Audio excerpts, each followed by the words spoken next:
So who Well, cares anymore? No one cares, do they? If nothing matters, then it doesn't matter, does it? Just do what you want, bulldozing. well, Will. All right, you're listening to the Band of Runners for Okay. some God knows reason. Shut did that. That isn't even a sentence.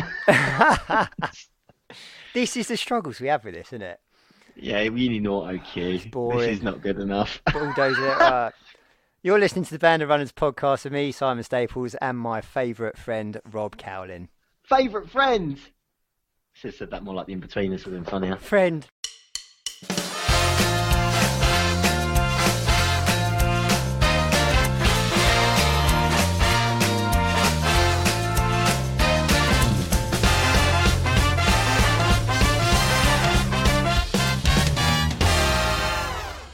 Hello, Simon.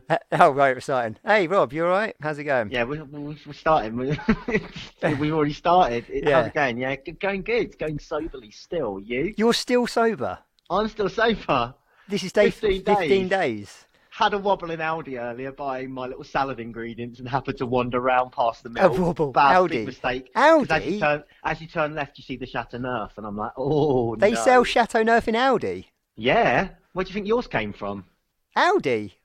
Well, Yeah. I'm impressed. Top shelf, mate. 15 quid.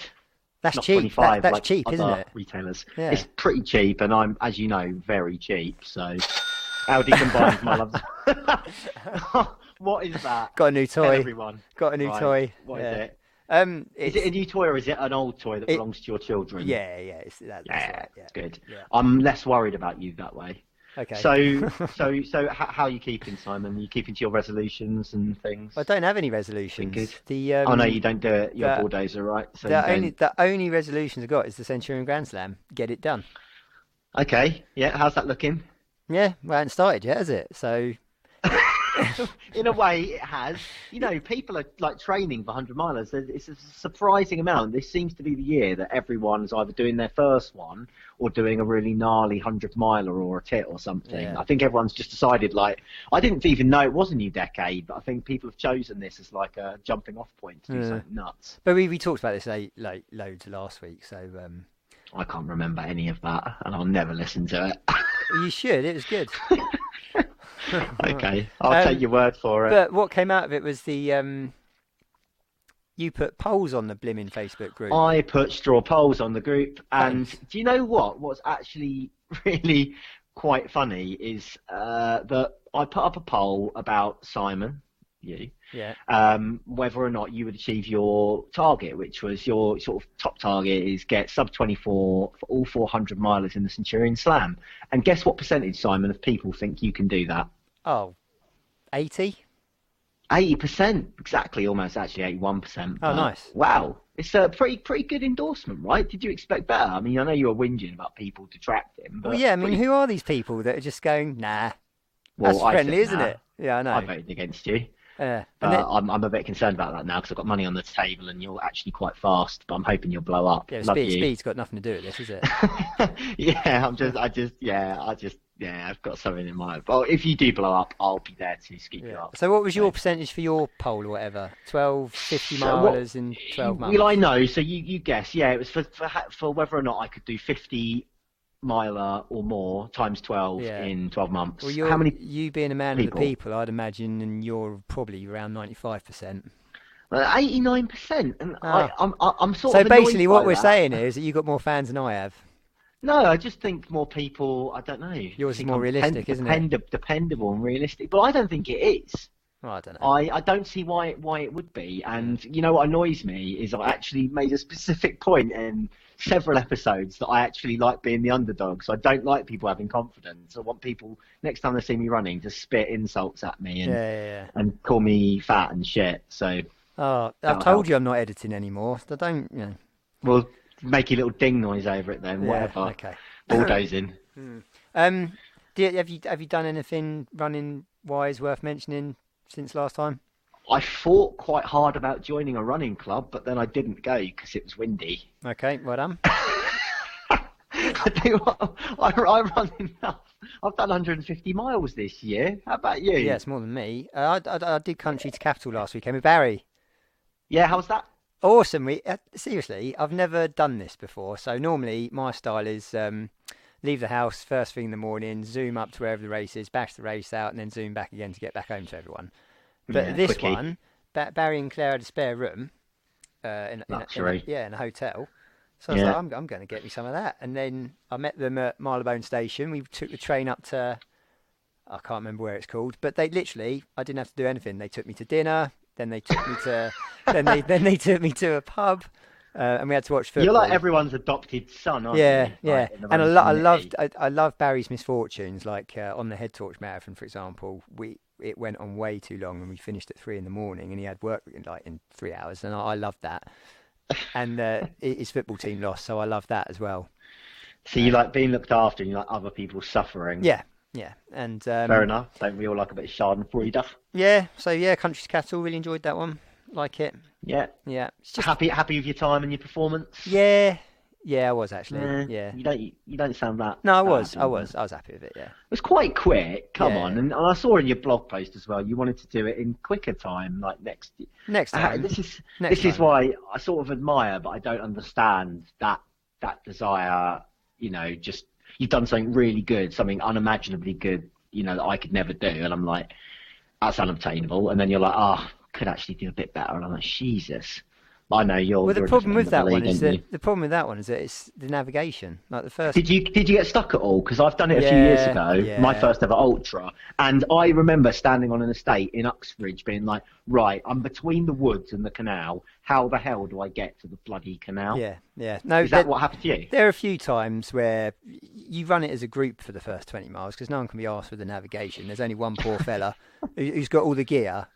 Who's trying his damnedest to Gareth Allen downloads on his watch and has a carrier pigeon and then he starts sussing out, hang on, all these people aren't friends, they're just hovering around me because I've got a fancy watch and I know where I'm going, because they all stop when he stops. Exactly, so we all stop and then he says, does anyone know where we're going? And then we all look at each other going, oh shit. So then we all get our maps out. Let's get the map out. We get the maps out looking like absolute Luddites, just staring into the abyss at it, going, we must be.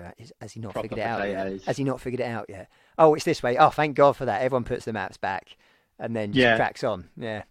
There was one guy actually that just didn't seem to care. He would just like, we'd be in the group and then he would just bugger off down the wrong turn.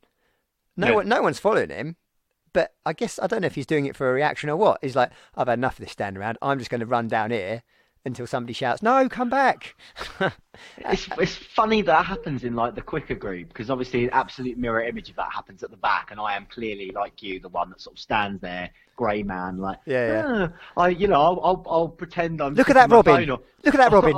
Or I'm just going to go over here and go for a wee because I really need to again, while everyone else finds course, and then mysteriously start running back behind them when they go again. Yeah. Because I'm a little cheat, but Well, it's not cheating, is it? It's just laziness. It's bad, but that's not the point. It's like going on one of those LDWAs and not taking the instructions, which has never happened to me before. Shock! They're tough, aren't they? Long distance well, they're tough when you don't have the instructions. Yeah, Long Distance Walking Association, that stands for, doesn't it? And they come with insane instructions that are given to you in furlongs, meters, yards, miles, any type of measurement, they'll chuck it in there. It's not just that; it's all the shorthand. Yeah. It's like they've written in hieroglyphics. Yeah, TR after broken fence.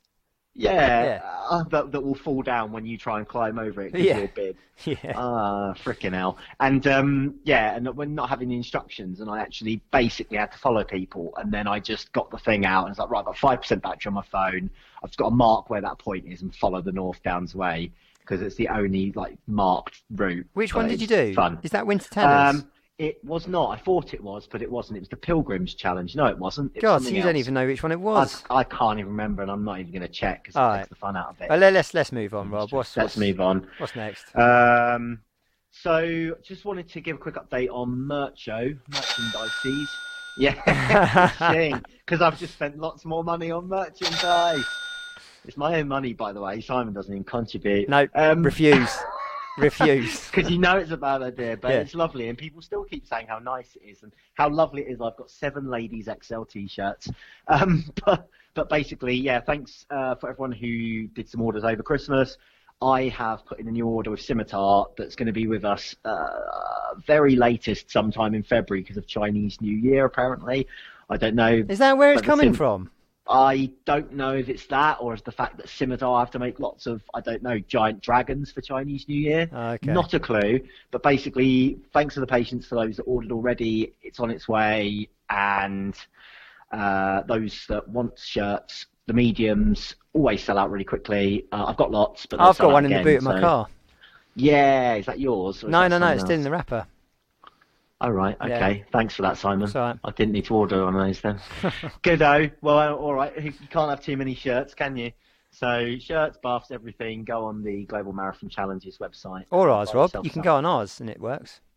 Did you actually do that? Yeah, wow. Yeah. You're a keeper. Well done. Yeah. Well, what's what's next, Simon? Your turn. Who won the Strava comp? Who won the Strava comp? What was the Strava comp? I can't even remember there being one. There wasn't one, was there? But you've got an idea for a competition we should do this time. Yeah. So if you want a beer mat or a fridge magnet, just don't care anymore. It's not going to be on Strava. Just chuck. I want a fridge magnet. Well, then you can start, Rob. So what? Yes. You basically, it's going to be the bulldozing thing. So if you've, for example, of course it is, set fire to a race, just let us know on the Facebook page. So I've just set fire to a race hashtag bulldozing. I've just quit my job, hashtag bulldozing.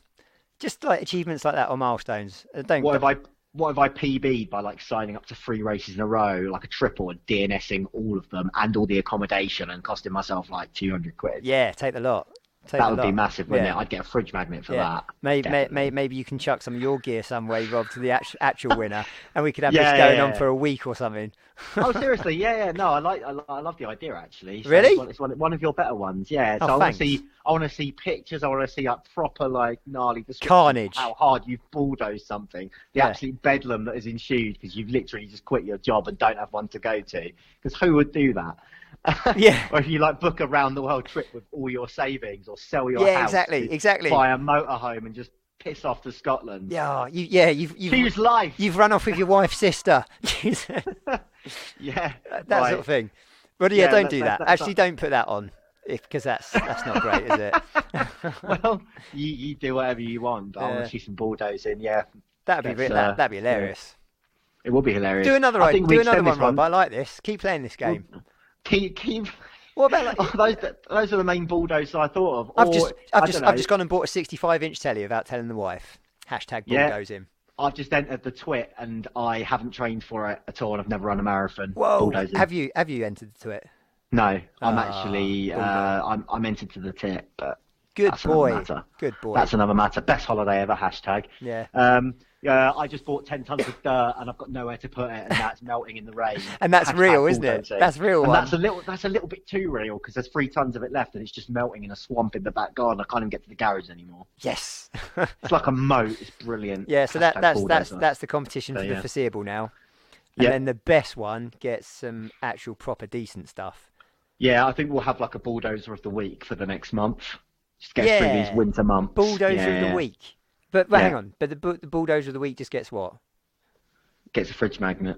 No. Everyone gets. I want a shot of them, Rob. Everyone gets one. Unless we'll rotate the prize this time round, though. I will give a piece of kit away from the new stock, so you can have a shirt or a vest. Probably a shirt in this weather because it's nippy. Hashtag bulldozer. I'm giving away my own money. I literally don't care anymore. Bulldozer. Nice one. Cha-ching. Well, yeah. No, let's make that sort of like at least a fortnight then, surely. No, we give something away. Okay, by the next episode, yeah. Yeah, cool. Yeah. Right. That makes sense, doesn't it? Till the end of January, basically. So bulldoze as hard as you can, which is going to be hard because people are probably being like veganuaries and like reds and stuff like that running every day. Yeah. So they've got to like do people something. People are sensible in January, aren't they? Well, some people are going against it though, so I'm looking for those bulldozers out there to just rail against the man and do something nuts. Yeah. They must be out there, Simon, eh? If we've done silly things, other people must too, because we ain't a sample of one. All right. Let's leave that one there then. Actually, we're sort of like twiddling our fingers, aren't we? Because we're waiting for the guest. No, but I do want to talk about something because it's not been on my mind, but I've seen loads of people talking about it at races or milling around, and it has affected me because I'm just never prepared. But I want to do a little feature I like to call Kit Corner. Have you got a little sound effect for that? Is it a farting sound or something? Yeah. because the advice will be crappy. Yeah. And this time, I just want to talk about what people should or do wear for winter running, because I'm sure you've probably better prepared than me, Simon, but I'm probably like the low-tech version. Okay. So what do you do in winter? I'll chuck the WhatsApp Mo music there.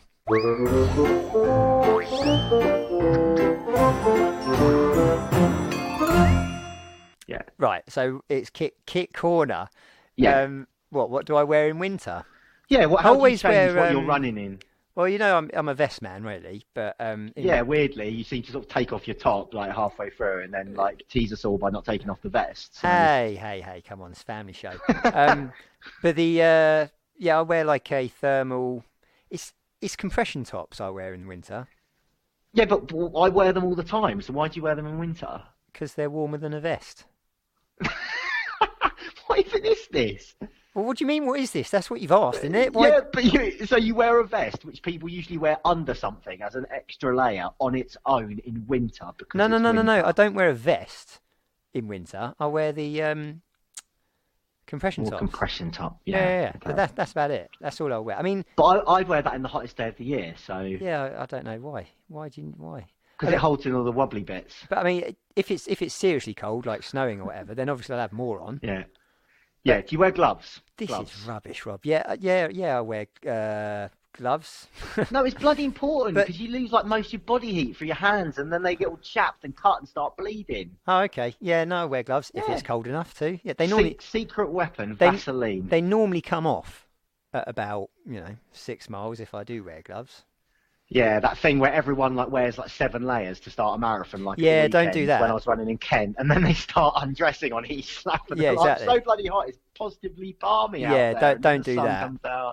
No, don't do that. Yeah. But it's like I'm just thinking those because at the moment I'm getting up at 6 a.m. I'm being a good boy. I'm doing my sort of 2-ish mile run every day to the train station, and it's Arctic and it's really windy because of Storm Brennan or whatever it is. Brendan. So if I don't wear gloves and Vaseline on my lips, they are bleeding by the time I get home. Yeah, I mean, how long does it take you to get out the door with all this crap that you've got going on? No, it's just chucked on the floor from last night, ready to put on the next day. Oh hell! Oh man. Pleasant, isn't it? I have a new fresh underwear every day, and I shower at work. Don't worry. Okay. All right. Nothing else to say on winter running. Do you wear a woolly hat? Yes. Not in races, but yeah. You're trying to make it. What? It's important that people get advice of seasoned Simon, ultra marathon champion, about what he wears when it's cold. Well, yeah. I mean, a buff's quite useful, isn't it? It is. A band of runners that buff, you sell. Useful. Yeah, that you sell. Yeah. But because that can do anything, really, can't it? Like neck warmer, wrist, head, ears, and when you sweat because you're late for the train, like I was this morning, you can stick it on your head on the train, get everyone to look at you because you think you're a karate kid. Yeah. And they're all in their suits thinking you're the weird one, and I'm like, you're the weird one, mate. Stop staring at me or I hit you. So yeah, I do buffs occasionally, and you always get loads of them, don't you? So don't buy Robs because they give them away for free. The amount that I open in a panic because I think I've lost mine. Yeah. I've got like 10 in circulation now. They're like an old man's handkerchiefs. Just go in the wash all together. Oh, and I wear here's a good one. I do wear running tights. That's a bit girly, but I do wear running tights. Running tights? Yeah. Are you worse? Is that what they're called? It's always t-shirt and shorts weather though. See, this is the thing. Even though I do wear a compression layer all the time for warmth, or just compression, actually what it's called, I never ever wear anything but shorts and underwear ever. Never see me wearing trousers. I literally wouldn't pack them if they weren't on the kit list. I wouldn't own trousers unless they're on a kit list. Right. Is there anything else, Rob, that you want to discuss in Kit's Corner, or can we get on with this? I think I've made my point. Yeah, great feature, mate. Woo! Well, in future, no, because we like listening to people now, which we never used to. If you want, if you don't want to know what you should take for a 100-miler or for a tit, because you're famously well packed for that sort of stuff, aren't you, Si? Then you can write on the Facebook group and we'll cover it. Eventually. Yeah, or we'll get someone actually knowledgeable who wants to talk to me about it, like Gareth wants to talk. Yeah. That is thermometers. Yeah.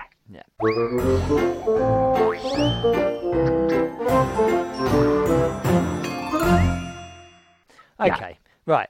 Shall we wheel this guest out then? Let's get her out. I'm excited about this one. So we're going to talk to Lisa Jackson. She's got a book. She's got 2 books. She's got 2 books. An audio book. And does she work for? She writes for Running World as well. I think she does. I think she's. I don't want to undersell her. We'll let her tell us what she writes for. She definitely writes for magazines. Okay, here she is.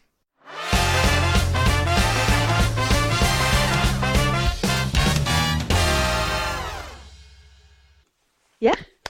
Hey, good evening, Lisa Jackson. How are you? Very well, thank you. How are you? Not too bad. You all right, Simon? Yeah, fine.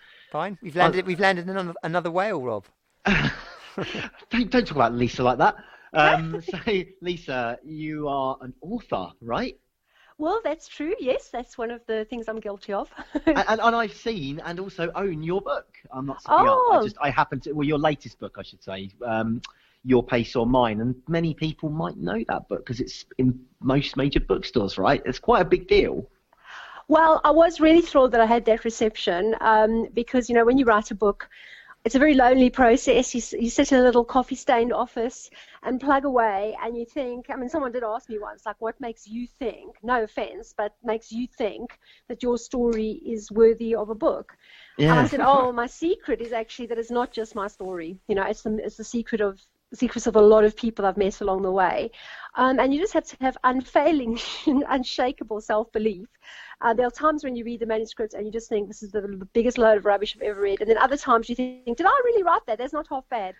So it's just a very, very long process, very much like running a marathon. Yeah, and I was going to say, like starting to run, like having that unwavering self-belief from being absolutely terrified that you're not a runner. And you started running, Lisa, when you were about 30. Is that right?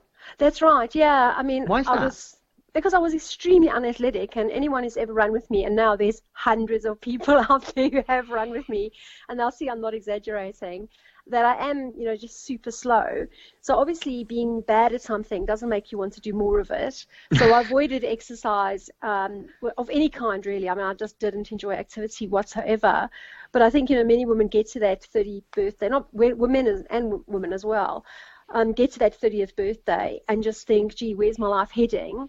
And I just knew I didn't want to be, really unhealthy. But then I was working for a health magazine called Zest, which is sadly now closed. And I just saw like my fit colleagues, and I just thought, they seemed to be really happy and getting a lot out of life. And I also wanted to be like my parents, who were very into running. So that kind of gave me somewhat of a spur to get started. Yeah, it's interesting. Just at that age, I probably had a similar thing. It just you probably wouldn't know who I am, Lisa, but I used to be like 400 pounds, and I was obviously like one day like, how on earth can I lose this weight? And I had people around me sort of trying to get me to stop drinking fizzy drinks and like alcohol and eating Christmas pudding for breakfast and stuff like this. and I guess I just sort of started, but I sort of started in the dark, and I started in a gym when there was no one there because it was like just embarrassing to do. So I think it was like, not the same, but like there's a breaking point, and suddenly it's like, hang on, if I don't start changing things now, because people who really care about me are telling me I should do something, then I never will. So I suppose, and you say your parents were like runners. Were they marathon runners? Did they encourage you to do that and you didn't want to? Well, actually, my dad was a cross-country champion at university. Oh, wow. His name is still spoken in hallowed tones by some people, apparently. And he actually wanted to be a professional runner. He got that good. And then he just realized that despite all his application, he just didn't have the right genes. He just wasn't that, just not quite good enough. Yeah. So he beat some people that went to the Olympics as South African runners. Well, that's all right. But he was not a long-distance runner. I think he was, a sort of middle-distance runner. So he's run every day of his life since he was a young man, and he can still fit into his school blazer. But it was my mother who was the main inspiration, because she wasn't good at running, but she started doing a little 2-kilometer circuit in Pretoria, where I was born. And she did it very religiously, and they didn't pressurize us into running, but they really wanted us to enjoy it. So they took us to a fun run on a Formula One motor racing circuit, a little bit like Top Gear's one. Yeah. And that was my first taste at the age of 10 of a kind of themed race that was very, very exciting. And I think that's kind of memory stayed with me. But it took me another 20 years for me to take up running, so yeah, it wasn't the world's most enjoyable experience. How many have you done? Significant one. Lisa, how many have you done now? I've done 108 marathons and 2 56-mile ultras, Hey. and one ultra I'm that the doesn't same. count. We're like marathon twins. We've both done 108 marathons. No, that's spooky. That's really Hooray. spooky. That is really spooky. Simon, we're not going to ask you how many you've done. My goodness. But that's cool. Wow, achievement but for a non-runner. I've seen a few of yours, Lisa. We all three of us must have been at one of the same ones, surely, because you've done quite a few of the circuit ones. You've done Thames Meander, haven't you? Oh, I do that quite a lot. Yeah. Yeah. I can't remember without having a look. But you've come last a few times, haven't you? Well, I've come last in 25 marathons. Yeah. Wow. And sort of it started by accident, and then when I'm sort of like thinking it's a possibility, then I'll be honest, I do sometimes try and hang back a bit. So, keep the record. Yeah. Well, awesome. It was quite funny because, in the 100 Marathon Club, which we're both members of, or two of us out of the three are. No, we're all members of that club. Yeah, even Simon got in eventually. Oh, wow. Okay, so I thought you said 10 marathons. No, 200 and something. Oh, my God. Okay. So sorry. We're all members. And, I was speaking to Travis, the former chairman, and I said to him I was very upset that there were only sort of obscure prizes, like, the person who got to 100 in the shortest amount of time. Yeah, or whatever. boring. And I said to him, why don't you just do one that's for the person who has got the slowest aggregate time, that it took you 400 hours. And he said to me, I know you, Lisa Jackson. You would just go into any marathon and sit down in the middle of the road and wait for 2 hours to pass before you got up and then carried on. But I said, yeah, I am super competitive when I want to come last.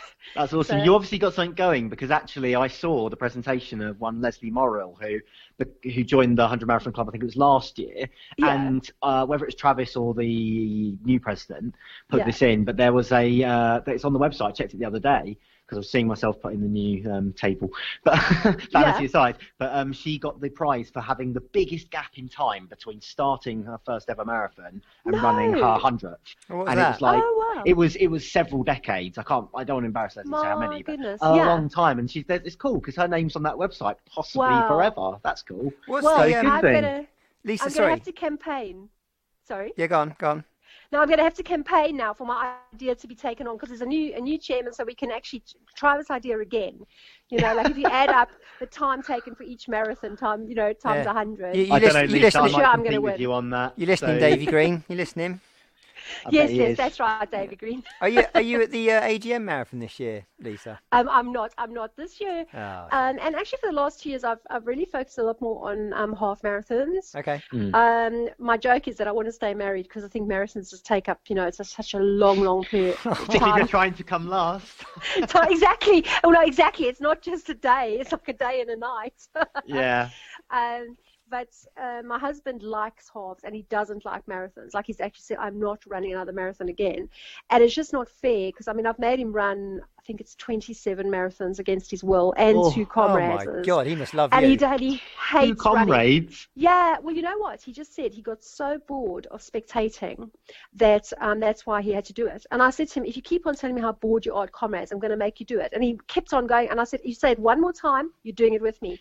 And in the end, he said, okay, I'll do it. So, yeah, he ended up doing back-to-back. So he's done the up and the down, which is actually more than I've done, because I've actually done 2 downs, and then I failed on my attempt at the up. I fell after 1 kilometer. Wow. And I kept going for the 12 hours, but I couldn't hit the cutoff. But your husband's quite a nippy runner for someone so unenthusiastic. I think I've read one of your anecdotes. I can't remember where it was, Lisa, but he came about an hour ahead of you, didn't he? But oh God, he's come. He's actually done sub 4. He did 3:57. And the funny thing is, in my old running club, there were people who ran 5 times a week, trained, and they couldn't hit that time. And yet his training for a marathon, not for comrades, he did do a lot more training for comrades, but for a marathon, it was often sort of 3 10K runs. And then you go, I'm marathon fit now. I think you need to do a little bit more than that. And he'd come and tell me what to do. So, he's really, if he put his mind to it, I think he could be an extraordinarily good marathon runner. But he doesn't talk when he runs, which is exactly the opposite of me.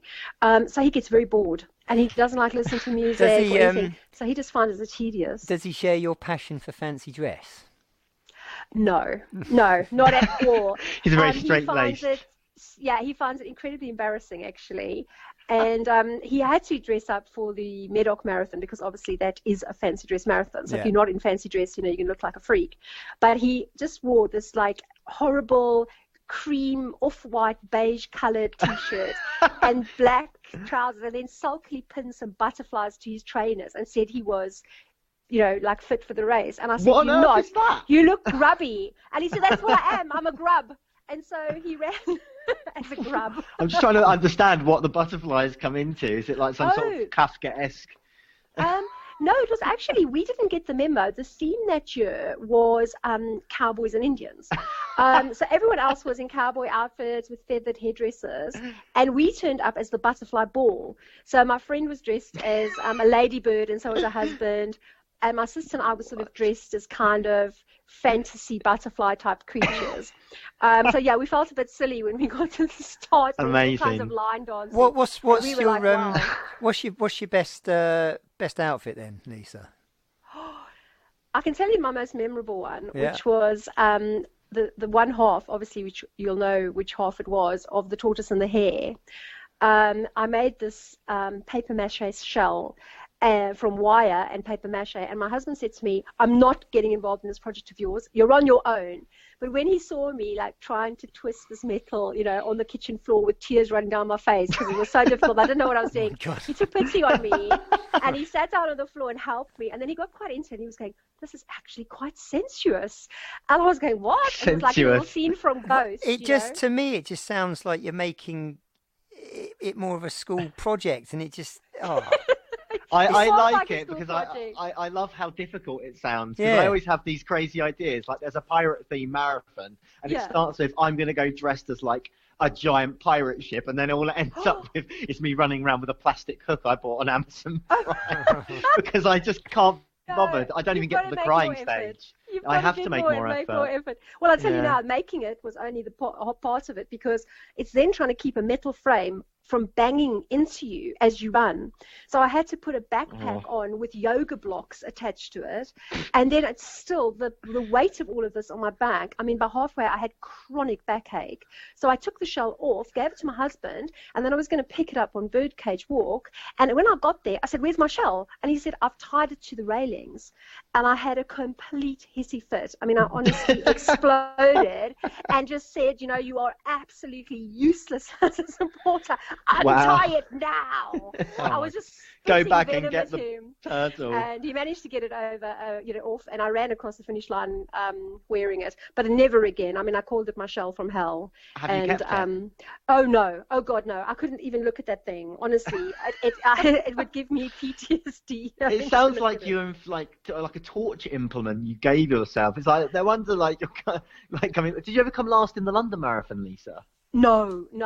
Like dressed as a scuba man carrying a rock, or That's whatever right. that guy did. It took 7 weeks. That's right. No. I mean, in the old days, you couldn't come last because you could take 2 months if you wanted to. Yeah. I mean, now there are people who come last. I've actually, I've never even been quite near last. I came I did about 7:35, so that's like 25 minutes before the end. Yeah. But obviously, you are, when you're in that league of trying to get last in the London Marathon, you are competing against, the people who are running as the South of London. Is it quite difficult trying to compete for last place? Yeah, it can be. It's, you have to be strategic if you actually really want to do it. You've got to suss out your competition. You've got to make sure you hang behind.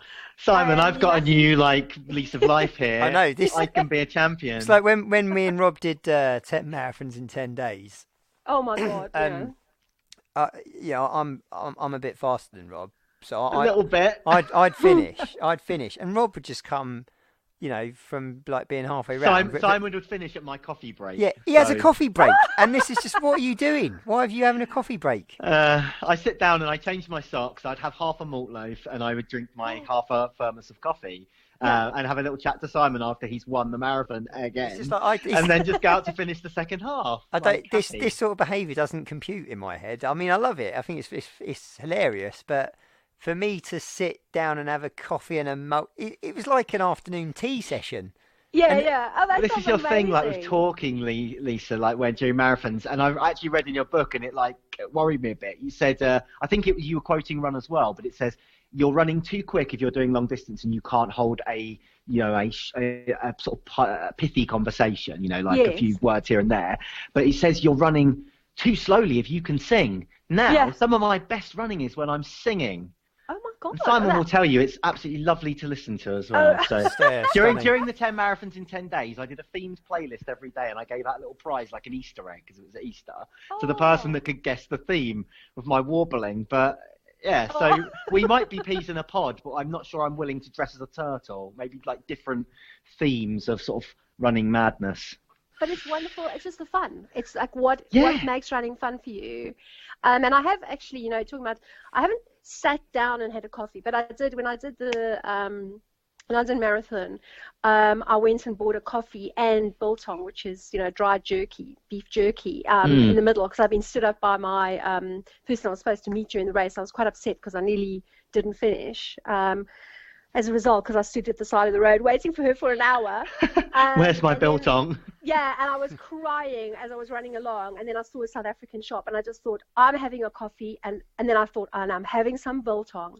And it's amazing, those two things. I was running along, and I had some members of the 100 Marathon Club. They were cheering in Greenwich, and that actually kept me going and, re-inspired me, was that coffee. I really pulled myself together after that, and I just managed to finish. What's the hardest one that you've had to come last in?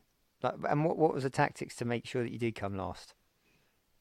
Oh my God, I don't know. They all blend into one. Could it be Beachy where you finished with a second left? Oh my goodness! Oh, that was. Oh my God, that was hard. Honestly. 1 second. You got to tell us about that. 1 second. What was the cut-off time then? Sorry. 9 hours. 9 hours. Wow. 9 hours. Yeah. 1 second. Yeah. Well, what happened in that one is, I don't train on hills really, and I don't train on, grass. And I did Beachy the first time because someone told me that there was good cake, and I didn't research it at all. I don't think I've actually never researched any of my marathons, because if I did, I probably wouldn't do them, and they just always sound so scary. So I just entered Beachy.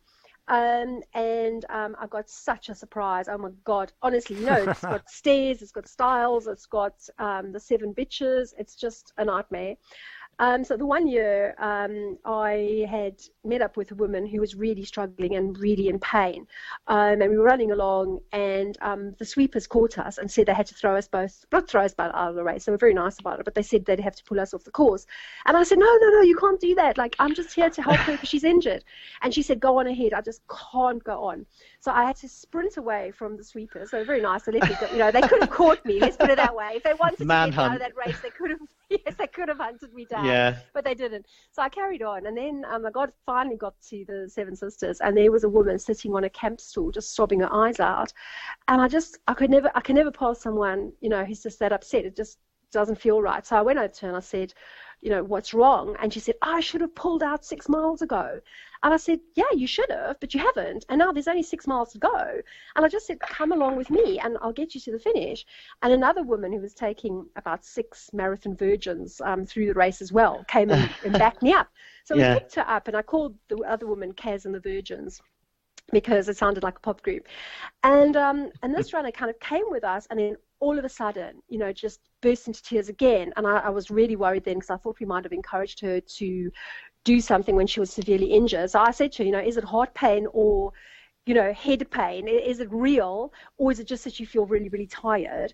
And she said, no, I'm not actually injured. So Karen backed me up on this, Kaz and the Virgins, and we carried on. And all of a sudden, this woman came to life and started being the life and soul of the group. She made us laugh. She told us stories. It was amazing. And we were sitting there eating our crisps, because they give you free crisps on the run. Yeah. And then all of a sudden, I looked at my watch and thought, I'm not going to finish this race in time, and I really needed that medal because I was nail running that for last 100. place. Yeah, well, anyway, it wasn't. Yeah, I suppose it was officially last. You're right, it was last place, because they still finished behind me, but they weren't within the cutoff. Yeah, I think they not still on got the their website. medals and everything. Yeah.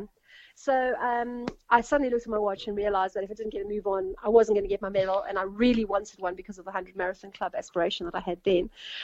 So I left there and I just sprinted, and I mean, I'm terrified of running downhill, but you know what? Oh, goody, yeah, I mean, we did it this year. Oh, I did it abseiling on the form bushes, like holding them with my bare hands and sort of half crying and laughing at the same time. And two of our group went on their bum and slid down, and it was just hysterical. Oh my God! I mean, it was actually quite dry, thank God, when I did it. But I mean, it can be muddy. And I just ran down there like a seagull, with my arms, flailing. And then I looked at the clock, and it said 8:59:59, and so I got in with 1 second. That's spare, mad. Amazing. Which was, absolutely terrifying. And then I heard, I got in the car because I got a lift there, so I had to leave without seeing them finish. But I heard their whooping, so I know that they made it as well. Awesome. And then the funny story is that the woman who was on the camp stool has become a triathlete, and not only a triathlete, she's become a half Ironman finisher, and I actually think may even now have finished an Ironman.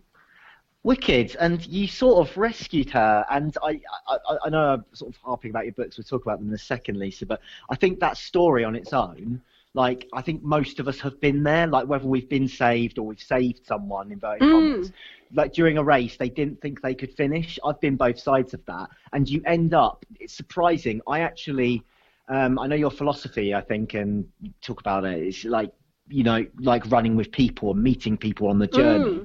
I've grown to love that, but I started out as running on my own, like I said before, and now I value both things, but I love being part of the community and love hearing people's stories, and runners classically overshare, right? So you hear all sorts of funny stories. That's what it's called. No, people wouldn't like talk to you about with some of their friends because they just wouldn't get it, because they're not as tired and grubby and sick of everything and sort of disconnected from the world and work back home, and it's so true. And there's no eye contact. There is no eye contact, so it's actually you really are freed up to be very honest and open. I mean, I think running is just the most amazing thing. I wouldn't call it oversharing, but I would say you do tell people things on runs that you probably don't generally talk about in the pub, or you definitely do, don't you? And the longer the run, the deeper it gets. Oh, absolutely. No, you are, because you are digging into a part of yourself to finish that run that is, very, it's very well hidden most of the time. And I had a guy it kind of unearths your soul as well. I had a guy tell me on one of my first ever ultra marathons, it was 35 miles around Northampton, like quite hilly, and he told me, we were near the back because I got lost. I'm not that quick, but I was probably quick enough to go on ahead. But I stayed with him, and he went on to tell me in the next 4 hours, where we were just fighting cut-offs, how he was kind of a deathbed alcoholic, and he'd come back from that and been told if he had had another drink, he'd probably not live through it. And there was just, I've never been at the front of the pack, but I can't imagine how it could be more human than what I hear from some of the people scraping by. I think I just love those people who are fighting, and I don't try to come last, but I just am near the back. So like, the people I meet on that is amazing, but also equally I've met people like Simon who lap me, and I get to talk to them when they're lapping me. So I mean, that's the amazing thing of those lapped ones. I've run with the winners of races, because they're on lap 40 and I'm on lap 3, and they having a bit of a breather. And I love that. I mean, I've run with such inspirational people, like, one woman who's running 250 miles non-stop. The run she did with me was her last training run before she did that. Yeah. And I said to her, when you finish that race, I'll put you in my book. And she did.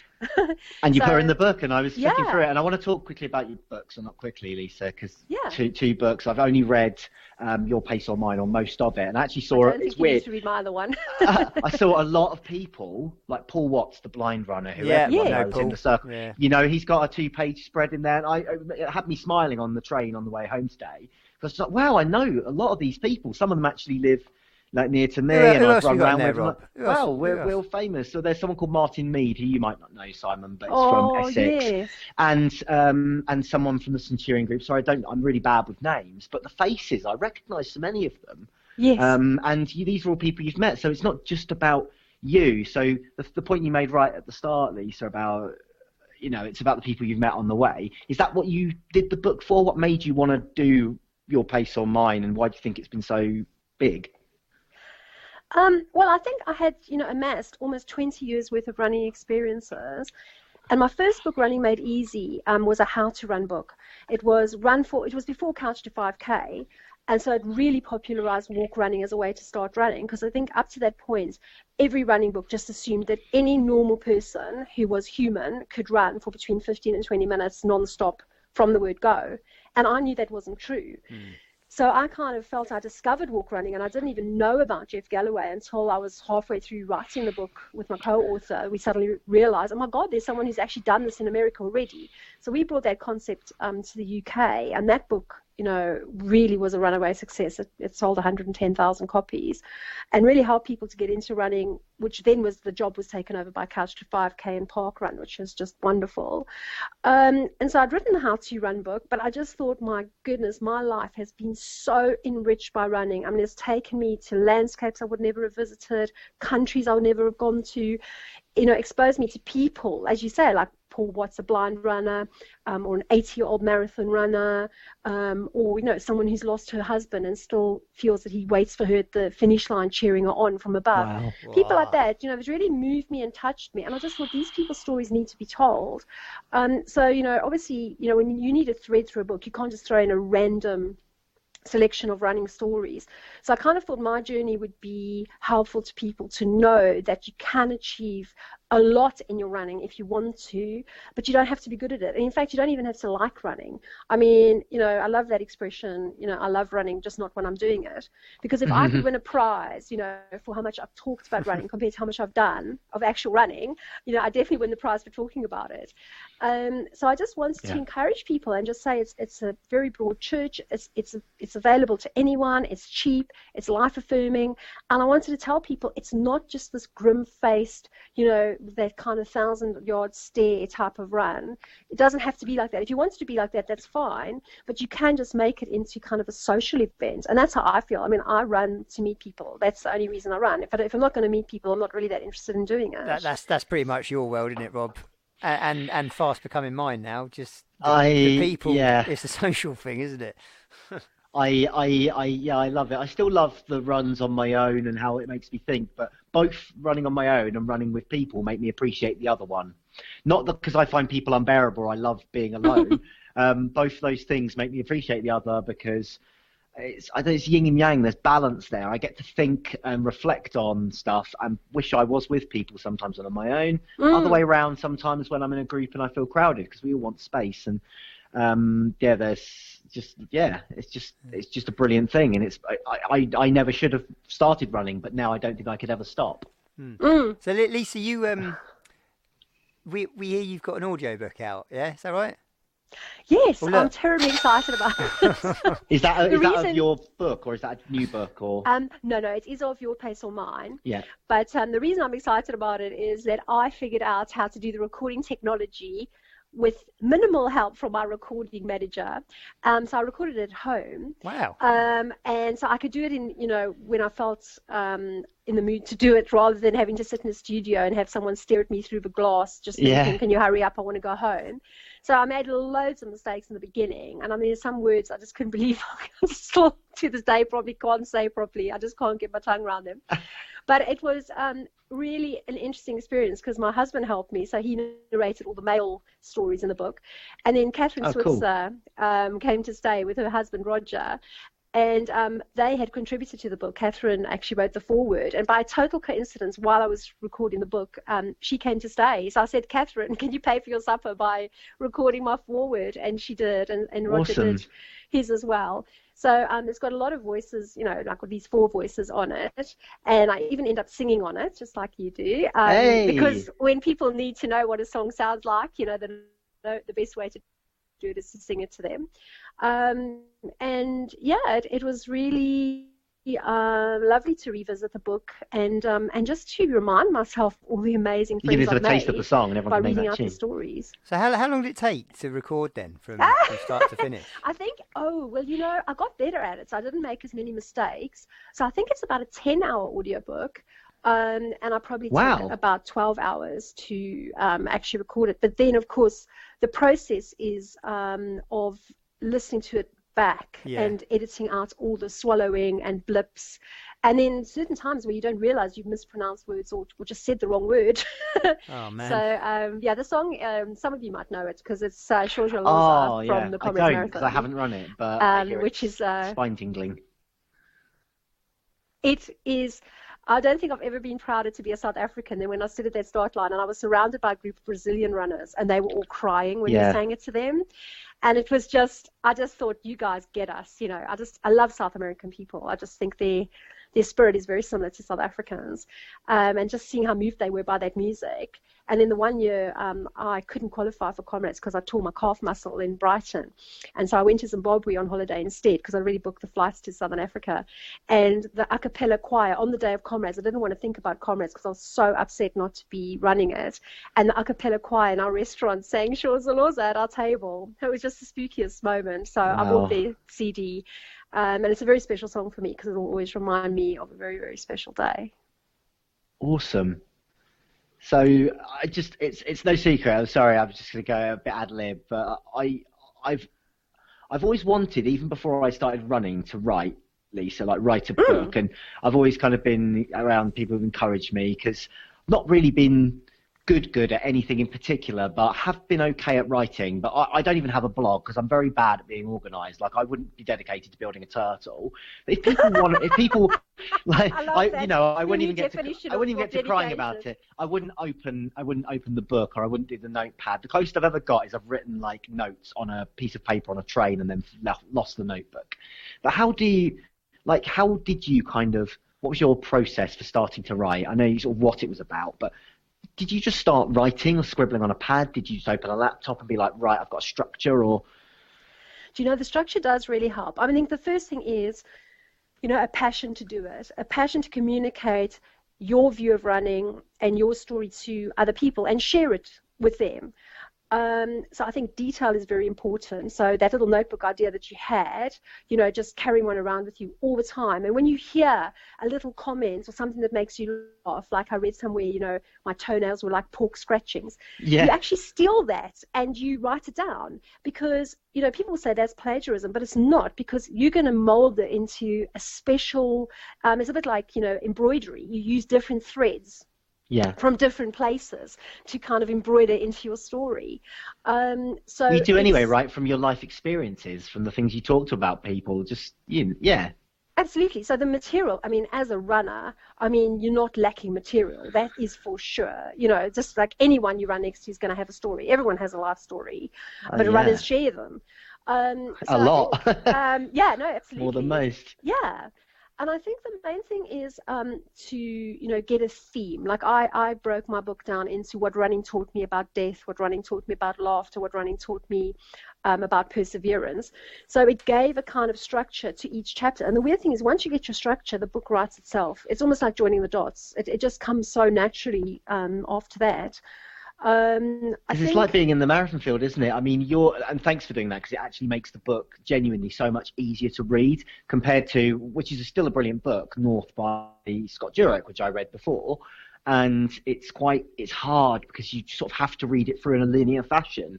I like a book because I like writing. I really don't like reading, but I like what I get from reading. So it has to feel like a bit like a textbook feel. There have to be little boxes with, you could just read that snippet. I'm like a child, basically. Oh, no. It's hard, isn't it? I've got a magazine background, and so that's the magazine format. Everything's in bite-sized chunks, and it's dip in, dip out.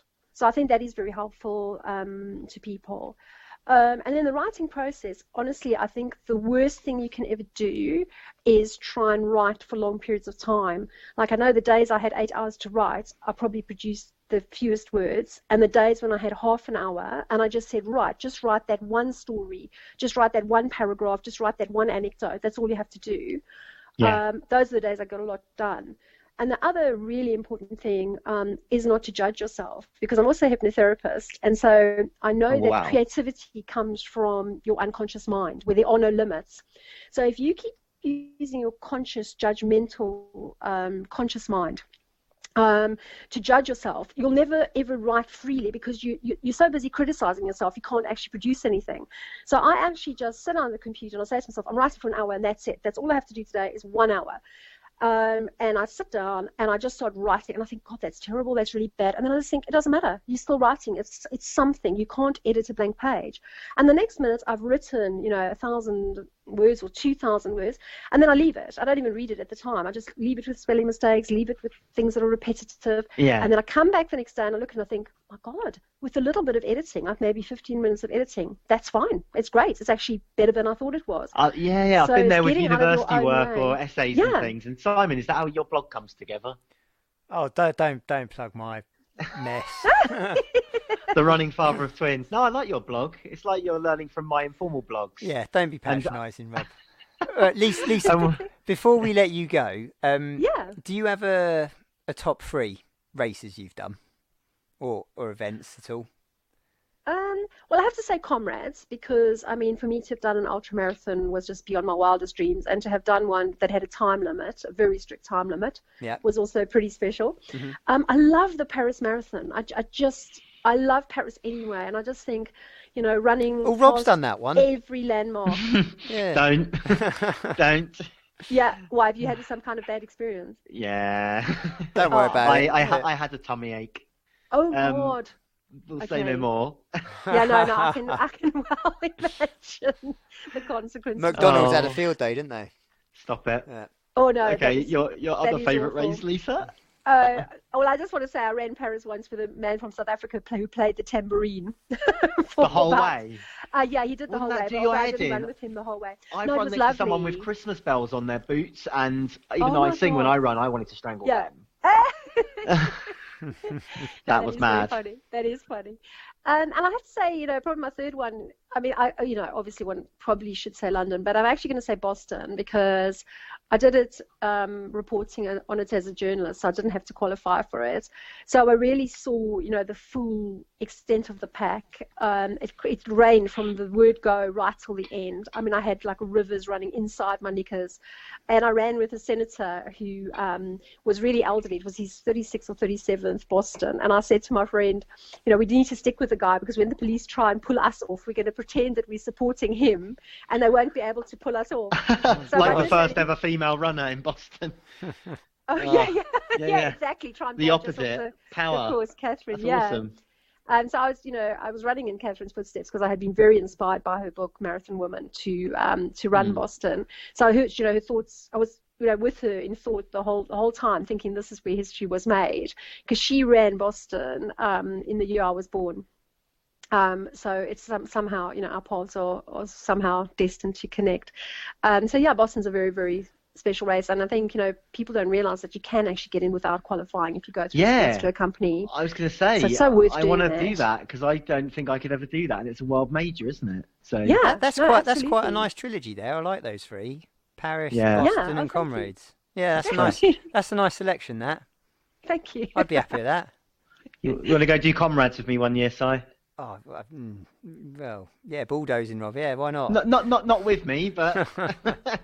Oh, you would absolutely love it. I have to say to you, Bart Yasso, who's a very famous American runner.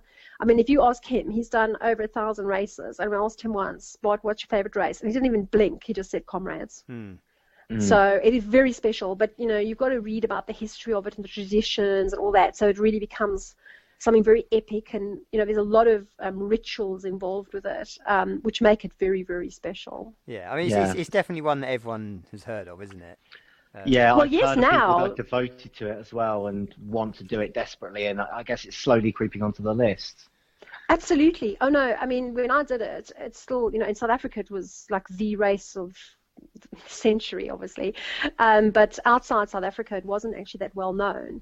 But now everyone, I mean, I keep seeing Comrades badges at marathons and half marathons. Yeah, I see a lot of T-shirts, a lot of people wanting to do Comrades and qualify for Comrades. And just to note, I think, correct me if I'm wrong, Lisa, you've got to do a sub-5 marathon, sub-5 hour marathon. Actually, it's faster now. When I did it, it was sub-5. Now it's sub-450. So they've made it even faster. Yeah, I know. I'll get training then. Yeah, I know. Twice run the 30 pitch. That's how I trained for my first marathon, Lisa. So I think once again, there are parallels. Yeah, wow. That's quite a long way. I thought it was sufficient. I didn't know what a marathon was. Well, I have done one marathon at least one that I only did 3 5Ks beforehand. Yeah. Love it. I like my philosophy is that I want a medal every single time I run because I find running so hard. So that's why I did so many marathons, because I just wanted the medals. And I really don't like the training. So I like to enter races as my training as opposed to actually just training, because I find that spurs me on knowing I'm going to get another medal. Yeah, well, that's the world we live in, isn't it? As 100 It is. Just bling in bags all over the house. Oh, yeah, I'm looking at my bling collection now. I will eventually get it back up on railing, but at the moment, no, we're in the motions. So, but it's lovely to have shiny things like a sparrow. Is it sparrow? No, I don't know what it is. Magpie. Not very good at my ornithology. Anyway, yes, someone help me out. Like a magpie. Right, and this is where we fall down, isn't it, Rob? Yeah. How do you end it? How do you end a book? How do we end it? Lisa, you're creative. How do we finish? Give us I don't even know how I finished my book. Well, I think, you could ask me what's my philosophy, and I would say the title that I was going to give my book was It's Not About the Time You Do, but the Time You Have. But that was a bit of a mouthful. But I really think that, as we all are going to get older and more injured, because I'm injured at the moment, getting good times is not always going to be possible, but having good times is always possible. Hey. So it's actually better to, focus on having a good time. And if being fast, it means you're having a good time, well, good luck to you. I think that's absolutely fantastic. And I never want anyone to think that I'm anti-fast running or anti-fast runners, because I'm not at all. I'm hugely, admiring of them. But I actually, the people I'm talking to are the people who feel they can't run. And I really want them to know that they can. That's nice. Yeah, love it. Well, look, Lisa, thanks for coming on. I know you're massively busy, aren't you? Because we fought tooth and nail to try and get you on. Doing the tour. No, we've been lucky to have you. Yeah. Oh, you're so kind. Thank you so much. How do we get your audiobook? Well, it's coming out on the 31st of January. Yeah. So it'll be on loads of different platforms, but the one most people probably know is Audible. Okay, you can get it Amazon, on a raft of different platforms. So yeah, if you just do it the way you get any other audiobook, that would be fantastic. Wicked. But thanks so much for inviting me to your podcast, and also on Facebook, because now I can be a fellow Band of Runners member. Absolutely. I look forward to seeing what you two get up to. Privilege. Thanks for coming on, Lisa. Thank you, Lisa. All the best. Thanks so much. Then. All the best with the audiobook. Thank you. You too. Bye-bye.